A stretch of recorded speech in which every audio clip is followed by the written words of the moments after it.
mari kita membuat gagasan-gagasan bersama dengan Presiden Akar Sehat. Beri saya dua pemuda Makassar dan saya akan kembangkan Raja Jawa.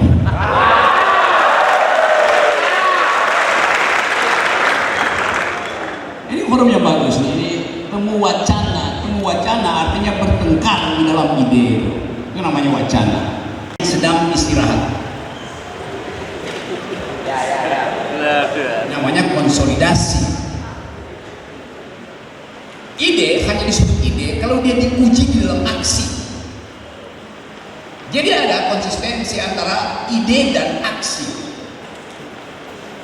Nah, kita tahu bahwa Makassar dikenal di dalam dua hal itu, ide dan aksi. Jadi tidak usah didengung-dengungkan, dan aksinya jangan pakai kekerasan. Kadang-kadang kita ingin melampaui ide, lalu kita coba ide itu dihasilkan di jalanan.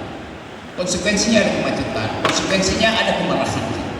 Tapi yang lebih penting adalah bagaimana sesuatu yang sudah selesai di tingkat ide direalisasikan di dalam aksi. Nah, saya ini Makassar artinya mampu main kasar.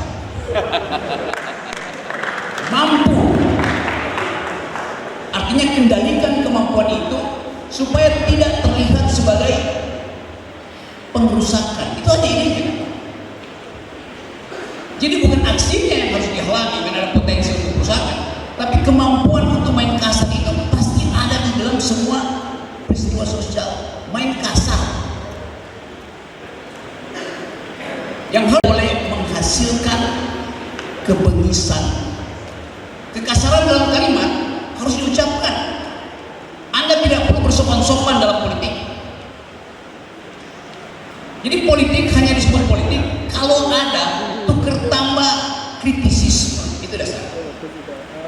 Jadi bukan berarti ya mungkin kita coba kendalikan, jangan main kasar, lebih baik main hati. Karena kita sehati. Di dalam upaya untuk menghasilkan demokrasi, kita sehati. Di dalam upaya untuk memelihara akal sehat. Jadi dasar itu yang saya ingin terangkan pada teman-teman kok.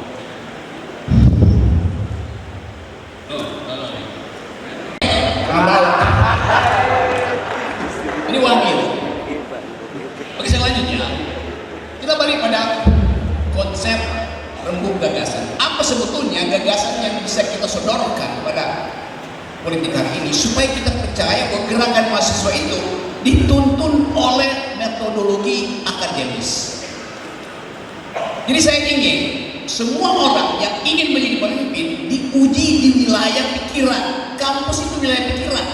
Undang semua calon gubernur, bupati, wali kota se-Sulawesi datang ke kampus, ucapkan pikirannya, lalu kita bongkar satu persatu.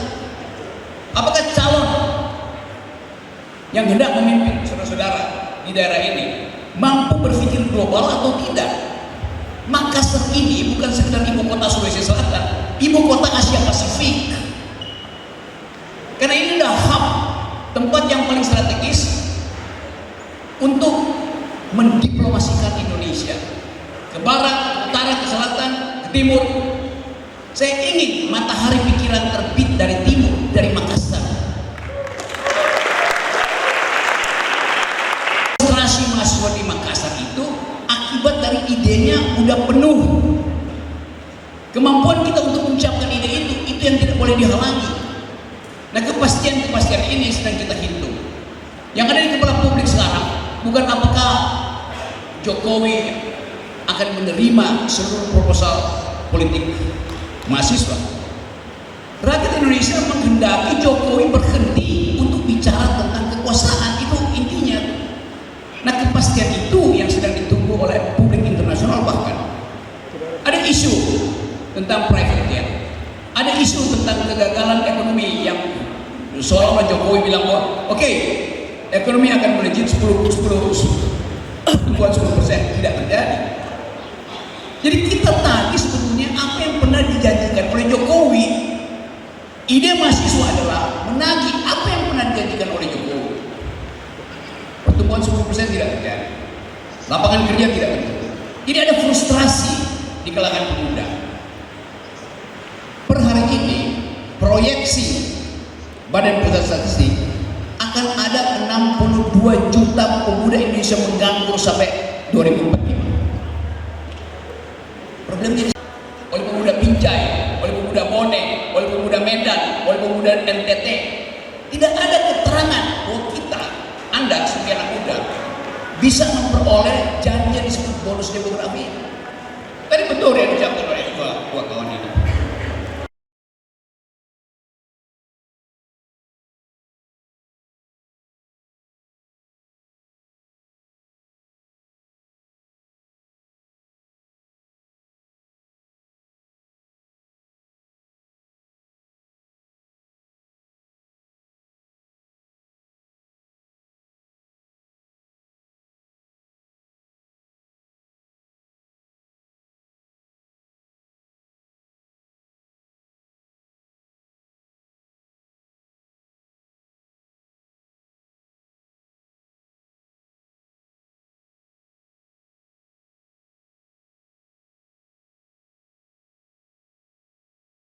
Hanya diminta melakukan dua hal: cerdaskan kehidupan bangsa, biar makin miskin. Sekarang faktanya kecerdasan kita itu jauh di bawah Singapura yang IQ-nya 115, atau Vietnam IQ-nya 105, Thailand IQ-nya 102. Kita cuma 78 IQ-nya. Bagaimana mau bersaing dalam persaingan kecepatan berpikir? Jadi itu fakta. Mengapa rakyat marah? Mengapa mama marah? Karena janji untuk kehidupan ke depan itu dibatalkan oleh keadaan ekonomi yang makin lama makin menyusahkan. Jadi kompleksitas keadaan ini yang kita bahas hari ini, supaya ada alasan untuk turun ke jalan. Itu dasarnya. Tapi apalagi yang mau diajukan oleh Jokowi sebagai proposal? Tadi saya baca di koran, Jokowi bilang, saya akan mendorong DPR untuk mempercepat pembahasan undang-undang perampasan aset koruptor. Mempercepat, yang udah 2 tahun. Itu potensial untuk dinyatakan koruptor. Mestinya Pak Jokowi bilang, sebelum undang-undang itu saya dorong, anak-anak saya dorong untuk menghadap KPK. Kan harusnya begitu. Jadi kejahatan ini sudah sangat kebal. Itu yang menyebabkan ada kemarahan. Dan sekali lagi, kemarahan itu tidak boleh berakibat pada pengerusakan. Kalau dia obsesif, dia ekses, oke, tidak tercegah. Tapi bukan dengan menyasar. Nah, kadang-kadang aparat menganggap disasar. Banyak yang punya Solo.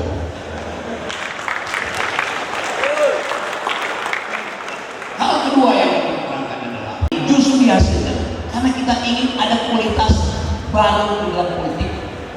Sebelumnya yang tidak percaya pada kekuatan rakyat. Kalau dia percaya pada kekuatan rakyat, dia nggak menyebut rakyat. Sudah mengambil keputusan bahwa secara moral dinasti Jokowi itu buruk. Bagaimana cara membatalkannya? Sogok Kodari untuk bikin survei. Bisa nggak? Bisa. Mungkin setelah disurvei, kepuasan terhadap Jokowi meningkat dari 82